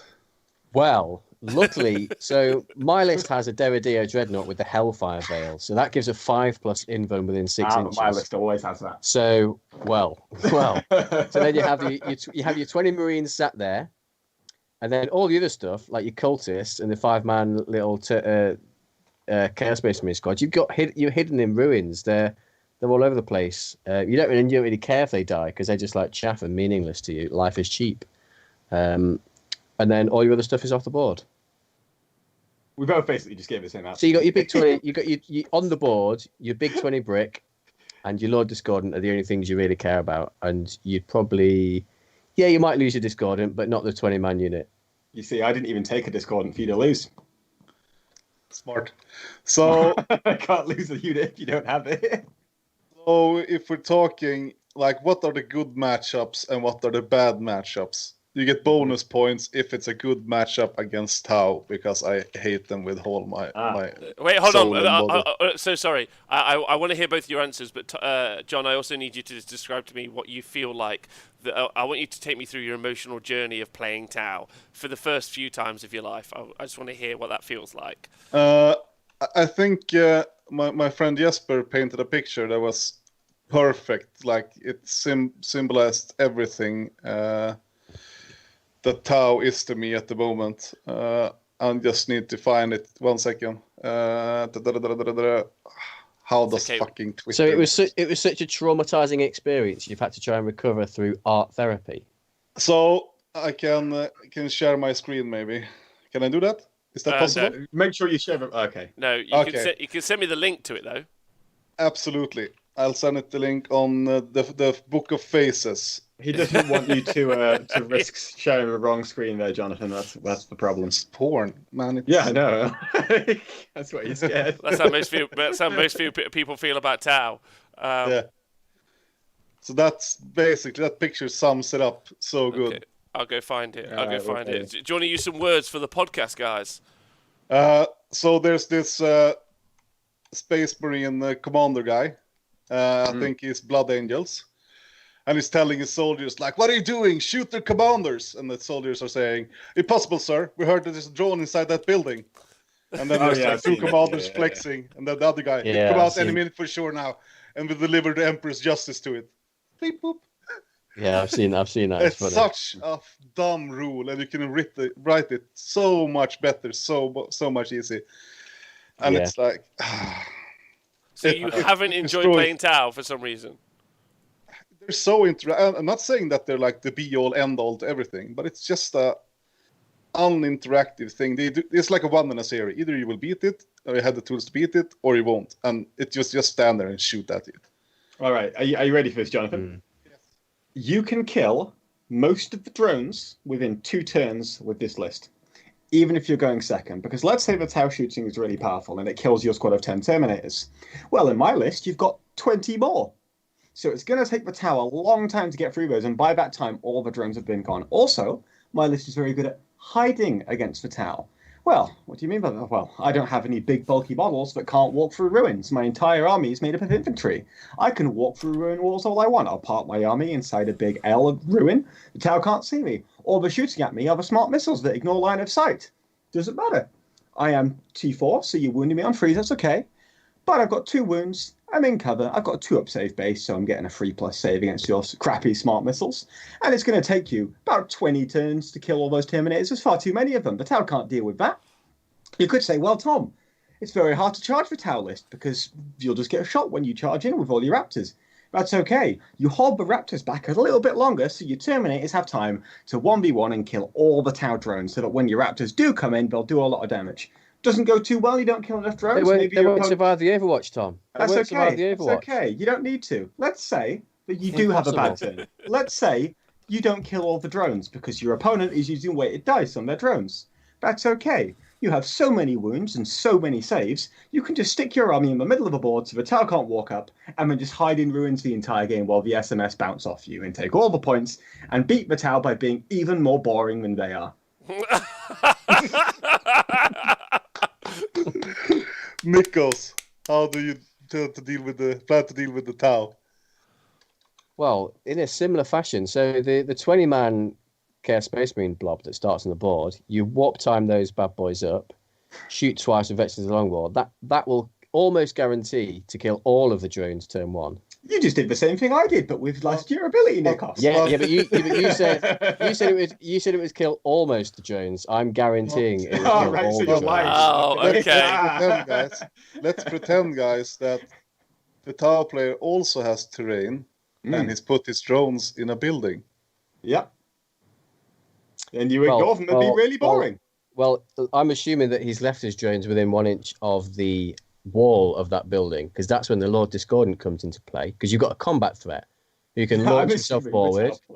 You can launch yourself forward, warp time, use the stratagem to run and charge. So he's going on average, I think they're 12-inch move, so 24 plus a double run. So he's going about 19 inches plus a charge. Let's say a 26-inch threat range from where he is. He's going to get his hands on, or tentacles on some of those drones in those buildings. Will it be enough though? All right, Nikos, can I just answer? It'll be enough to kill some drones, not all of them. Nikos, do you know how many? Let's assume that your Disco Lord gets into combat and it survives the Overwatch from the massive Tau firepower. Oh mate, he's going to rinse that unit of 2. Do you know how many drones he's going to kill? He's going to kill the entire unit of 2 drones. So if your Tau opponent decides that they're also going to hide in a corner, that's okay. You take your Terminators, you stick them all over the board, and it'll take the Tau too long to kill you, and the Tau can't walk at you because you'll charge them and kill all the Tau. If they walk at you, it's absolutely fine, because if you charge them from your ruin, the only thing that can shoot you on Overwatch are the smart missiles, which we've already established you don't really care about. If they decide to sit back, well, that's okay with you too. You get to take all the points. So while your opponent is doing there, firing absolutely nothing at you, you just go off, get 12 beers, and just down them at the table while you sit there doing nothing. I can actually still do manage that. to win the game. Yeah, That's Fucking hell, man. This is that's perfect. how you're going to enjoy the game, while your boring asshole Tau opponent is just going to sit there, not able to win their game with their boring army. There is one advantage to playing Tau, and that is you can win games. It's not fun, it's not enjoyable in any way, but you might win games. Now you can sit there, make them bored as fuck, and you win the game. So they get nothing. You punish that bastard. That's perfect. That's so good. Play their game. You're playing their game We're against them. doing it better. Yeah, You but merely doing it adopted better. the boredom. Why don't you just turn up with your paint set? You just deploy, you just start painting, and they'll be like, "What are you doing?" Be like, "Listen, I'm here for the long haul, baby. Fuck you." Yeah, just start painting away. Yeah, that's perfect. That's exactly what you want. Genius. I mean, Any other questions? I don't know what to ask. Help me out, guys. Okay, do you have a good counter argument to the opponents? Yeah, my list is his, but better. Oh! Oh, you're just gonna take that, Nikos? I mean, I said that at the start. You're just gonna sit there and fucking take it? Well, Tom doesn't have any screen to screen out. Like, you can't. You got what on the board? You got 3 units of Terminators. That's it. That's not much board presence, is it? Scrivo, you can't help him. This is not acceptable. I'm calling for an instant disqualification of Nikos for help from outside sources. Why, where's it? Nikos, do you want to call a witness to the stand? I'm not getting Scrivo in the call. Phone a friend. I call John Scrivens to the stand. Oh no, that's the worst witness you could have ever called for Oh competitive 40k. no! Yeah.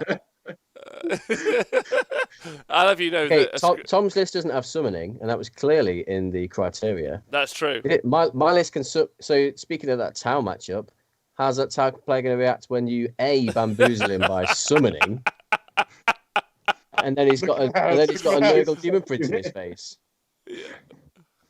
That will spook him when he does some summoning, because the tower are so unlikely to know what the fuck you've just done that they might leave. Because I assume and also Just- with there's this nothing list you're going going to on be, with with Tom's list you're going to be sat still, with your Terminators in ruins and not bringing your Raptors in very quickly, not doing a lot in the movement phase. Whereas my list, you're doing a lot in the movement phase. You're moving your 20 Chaos Space Marines around, you're moving your Lord Discordant, you're moving and then summoning and then moving a Demon Prince. Summoning is going to bamboozle the Tau player, and also spending an awful lot of time in the movement phase will make them very uncomfortable. so every time you move your model, just like look them in the eye. Right. Go on, Nicholas is Nick. very right that actually using the movement phase will very much confuse the Tau player. But I would also like to make another point.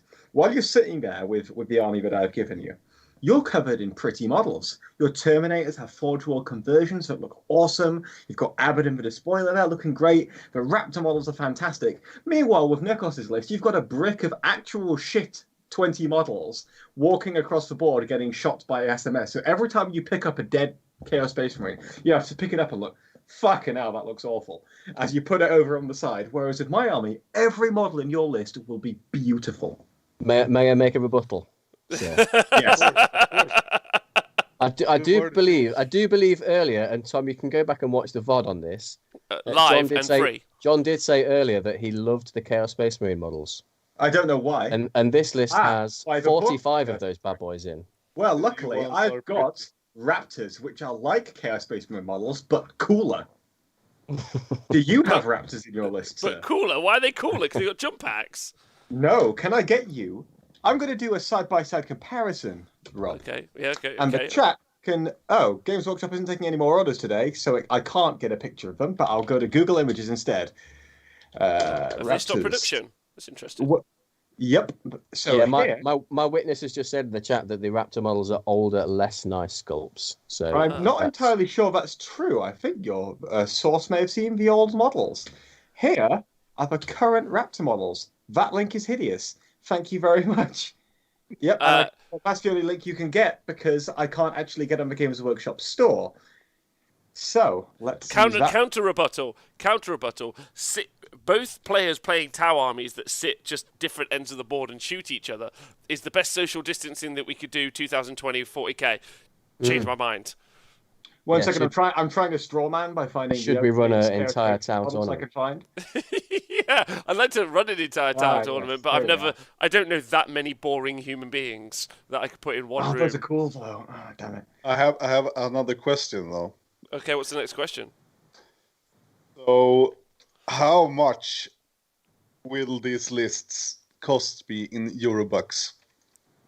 Well, if you've got a friend who can send you Forge World pieces for UK prices, it'll be very cheap because you are getting an elite army here. You are taking Terminators. You're not taking a horde of Chaos Space Marines. You're taking Terminators elite, Raptors elite. The model count is smaller, meaning you can spend less money and put more time and care into your army and get it on the board faster, looking awesome.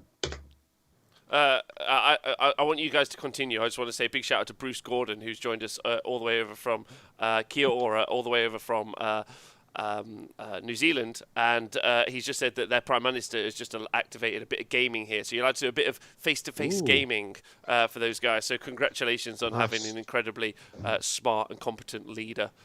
You Good guys, day, Bruce. yeah, good eye, good eye. Well done. So enjoy your gaming. I expect to play either Nick or I mean, Tom they need all the somewhere. practice they can get, so. Yeah. Oh shit. Okay.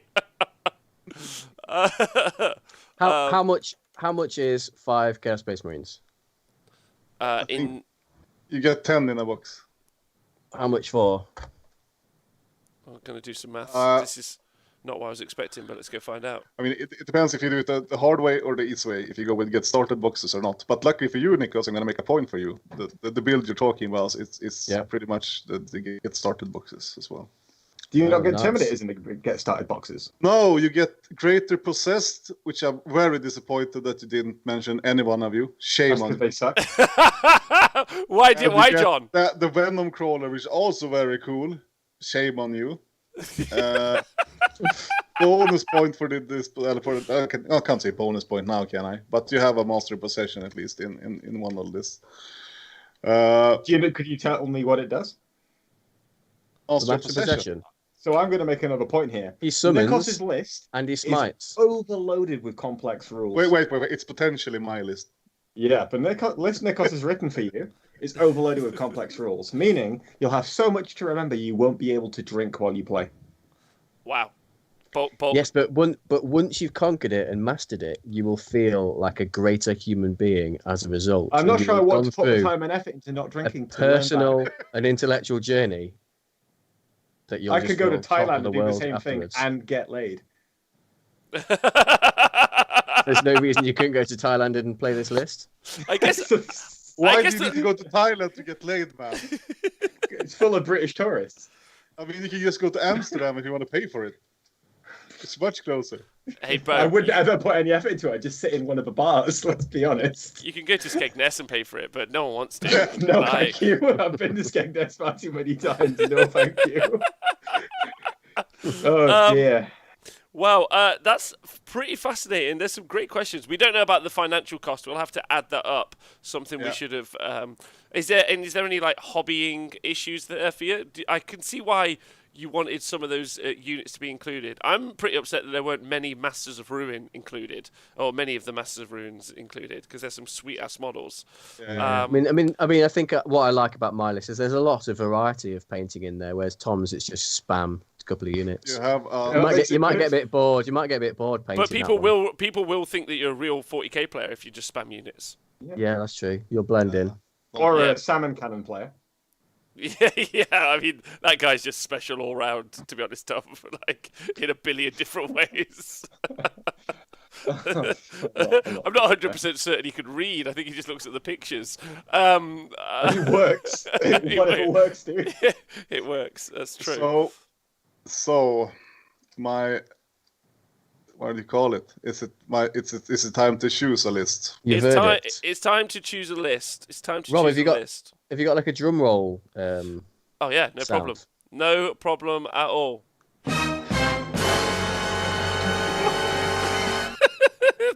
Does that one work? Sorry, no. So I feel like that sound effect might be appropriate if you pick This feels like the X Factor. I will pick Nikos's list because he managed to snipe everything that I have in the basket. Basically, I have that list already.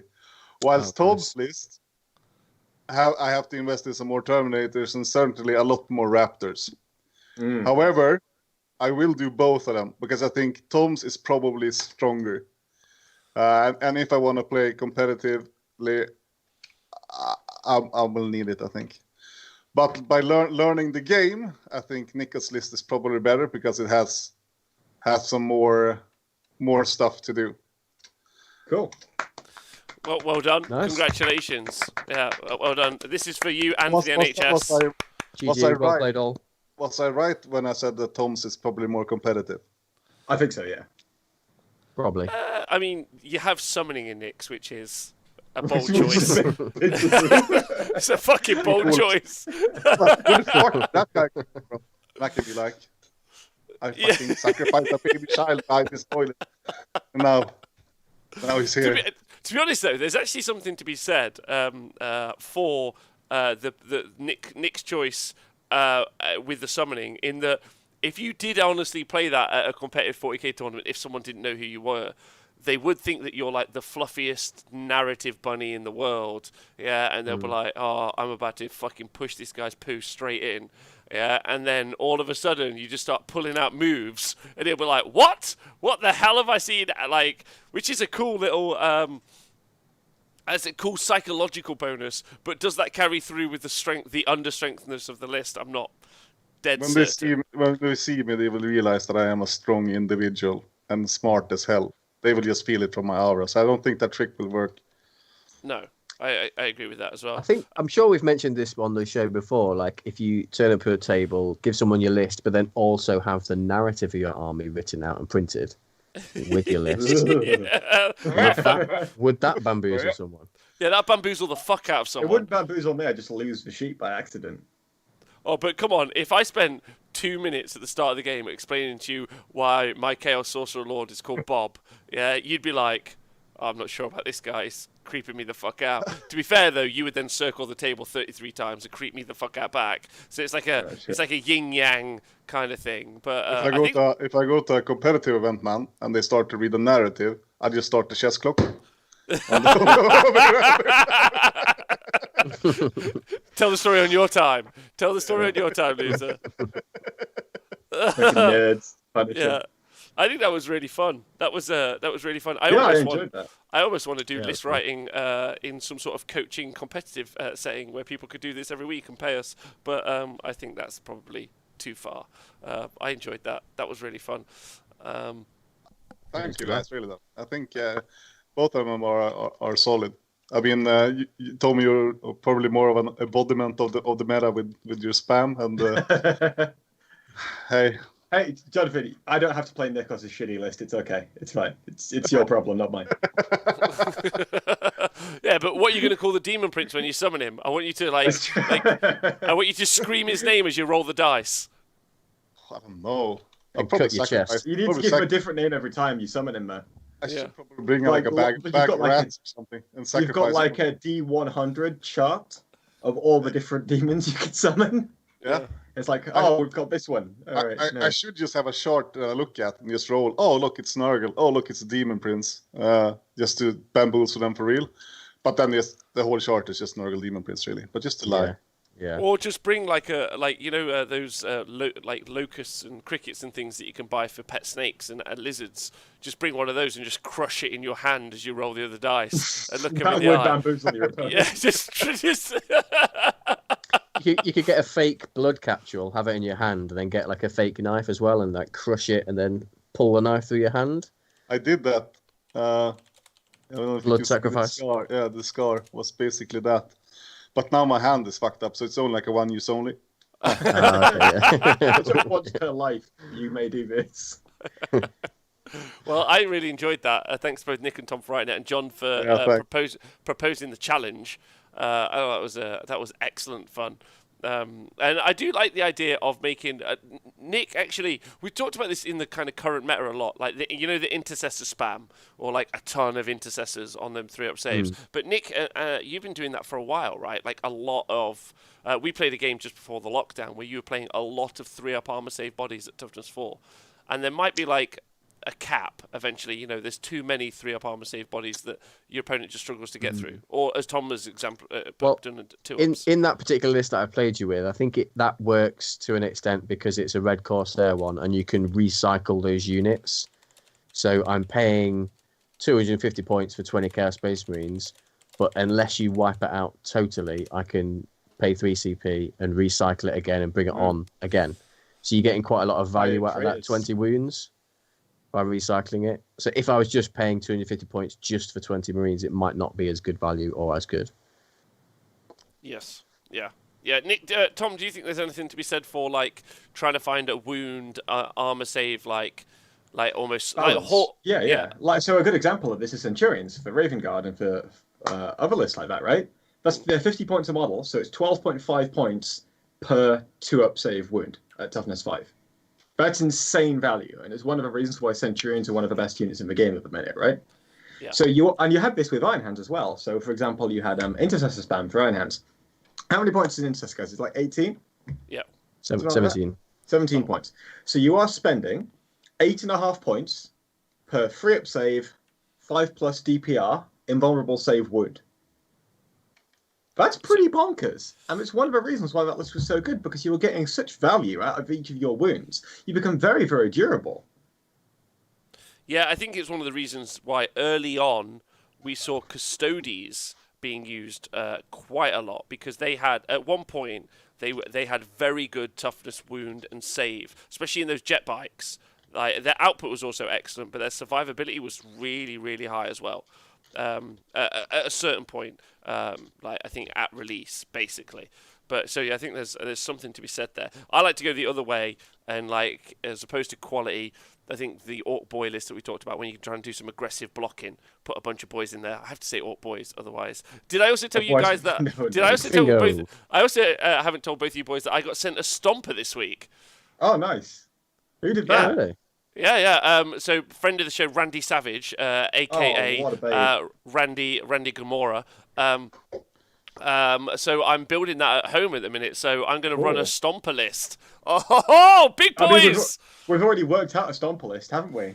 Yeah, no, I know. Scenes. So And I've I'm got two over here. I'm going to get one of them painted so I can run it as well. I think we there's should some legs to it. Oh, exactly. I think we should do the Not the Stomper, the list. but we should do what the BAO boys did.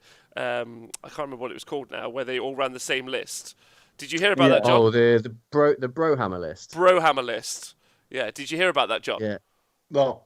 So at LVO this year, a group of competitive gamers all took identical lists to an event, because they felt like the list would be the list that would win the event. And it did.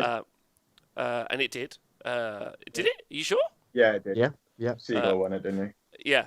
So they all took the same list and a competition, thinking that if they got the perfect matchup, basically, well, not the perfect matchup, but if they got it was the most likely to win. Does that make sense? They just have to make sure. So just to come back on this, when we were talking earlier about when you take an extreme list with a certain win condition, then it comes down to matchups.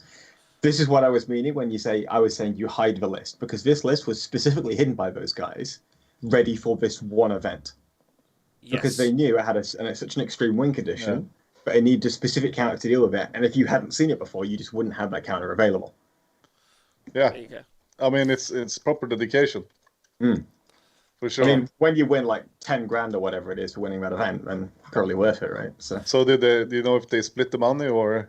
I don't think so, no, but I don't know. Because you still need to pilot it, right? And also Zyko in the chat is saying that's what each group takes the same deck in the Pokemon trading card game. So they're doing, but what I'm suggesting is that we do the same thing, but with Orc Stomper list. Stompers. Yes. Mate, So one of us maybe Stompers. the next Games Workshop singles event that we can all do go it. to, Yeah, we'll all take a Stomper list. Right. I think with my two Stompers, one of them is going to be Evil Sons, and then I'm going to make the other one wear a polka dot dress. That's fine. Because But it we does can look only, like it's a shawl. Yeah. So, but we are going to have to design it, because it's going to have to be only include the one Stomper, I think. But that will be fun to row about the same list that we're going to take to an event, because I'd be super into that. That'd be really cool. Yeah, especially a terrible list. Anyway, well, it's got a Stomper in. It's already going down. Well, thank you everyone for being on the show. You guys are great. Thank you for being on the show, Rob. It's my pleasure. I don't know if you've seen my fancy new background, but it's looking pretty sweet in the office, right? Yeah, it looks good, man. Yeah. It looks much better than the previous one, Which was obviously The Office. The Office is awful. But you said you've cleaned it up, so I'm sure it looks great. But I'm just used to this. It looks great. Yeah, you've got like a post-apocalyptic wasteland in the background. Yeah. Still nice nice. On previous shows, and now you've got improvement. And it actually looks a really clean green screen as well. Like you don't even have like the kind of error between like the actual green screen and your shoulder. You know what I mean? Where it's kind of confused. It's very clean. If anyone is unsure as to why, what that actually is because the way green screening works is it takes green light, so I've just made myself be far away from it. Where if I get closer, you're more likely to get that problem. So you have to give yourself a bit of space. So it's taking up quite a lot of room. I don't know if I'm going to keep it. I just wanted to look fancy in front of you guys because I like you guys so much. I wanted you to think I was a fancy pants. When we get back into the studio, I'm using it so I impressed. can use it as gender picture. That's what I'm doing. Oh, wow. Very Okay. Big shout out to Zyko for subscribing, by the way. Thank you so much. You guys are great. Thank you, Nick. Thank you, Tom. Thank you, John. Special guest. Yeah. Yeah, thanks for coming on, John. That was fun, man. I enjoyed that. Yeah, thanks for having me, guys. It's always Especially a pleasure. especially as you tried to ditch us and then didn't. So that was great. Appreciate that. You guys, you're wonderful. Thank you to everyone who's joined us in the chat live. If you've been listening to the podcast, please stay hydrated. If you've got any questions or answers, please fire it to our Twitter or fire it to our Facebook page or anything like that. Join in. We've now got a Facebook group. Please don't join it. I don't know how it works, and I don't want you to. We do have a Discord though. Join that. That's way cool. And that's it. Yeah. That's it for today. Maybe by next week we'll have seen the Silent King model, Nick. That'd be exciting. That will be very exciting. Is there a community preview this week? There is not. There is not. But there There's is. been one for ages, man. I want to flame something. Yeah. I think it would be a small guy, actually. I think it would be a small miniature. You think so? Yeah. Yeah, because No reason for him to be big if he's hiding behind everybody. Right? No, it's Yeah. going to be huge. And it's going to well, also he's the same race as everyone else. All the other Necrons who got turned into robots. Yeah, Like, but why can't you why stick would his he be a consciousness in massive bigger- person? Because he's Well, the he's just king, so swelled you give him up, a right? bigger construct. He's been in the gym for like 60 million years. Swole. Yeah, he's been in deep, he's deep absolutely space. jacked. That's what he's been doing, mate. Okay. Well, I think he might be big. I think they might have gone for it, like the information be damned. But we'll see. I mean, look how jacked both Magnus and Mortarion. Like they didn't get a little bit bigger, did they? If Gulliman is the size, they got swole. So maybe they'll do it. So, but I'm excited to see it. I'll circle in the chat. Big love to you. Anyway, we're going. Oh, apparently there's some showing stuff. They're showing On the stuff some 23rd. week on the 23rd. So that's not this Saturday, the Saturday after. Are you guys going to join me for Joe? a classic Honest Wargamer hangout and Flame-a-thon. paint flame sesh? Defo. Defo. Oh my Snarkathon, there god. we go. Yeah, the I'm down for that. Sarkathon. That's one of my favourite things ever. All right, well, it's been a pleasure. Thank you. You guys got any shout outs you want to make? Anyone you want to say big love to? I'm going to give a shout out to Gozzy because I know he loves a good shout out. Yeah, Gozzy. Tom, got anyone you want to shout out? Nope. That's good. John! Shout out to Sven. Because Sven. I canceled our game today to be with these fuckers. Oh, shout out to Sven. I'm so sorry. Sorry, Sven. Nah, it's good. It's rebooked to Saturday. It's all good. Perfect. Well, are you sure you're not busy? Like, we're all quite busy in these times. What do you mean? As in, No. one's... It means just another show that you've to be on Saturday. No, as in we've all got nothing to do. That's what I'm trying to say. No, and we're not as locked down as you guys are, so. Yeah, that's true. Well, on that light note, I'll say goodbye to everyone. Have a great day. See you Bye, soon. Desert everybody. Sketch, Dude Our Day.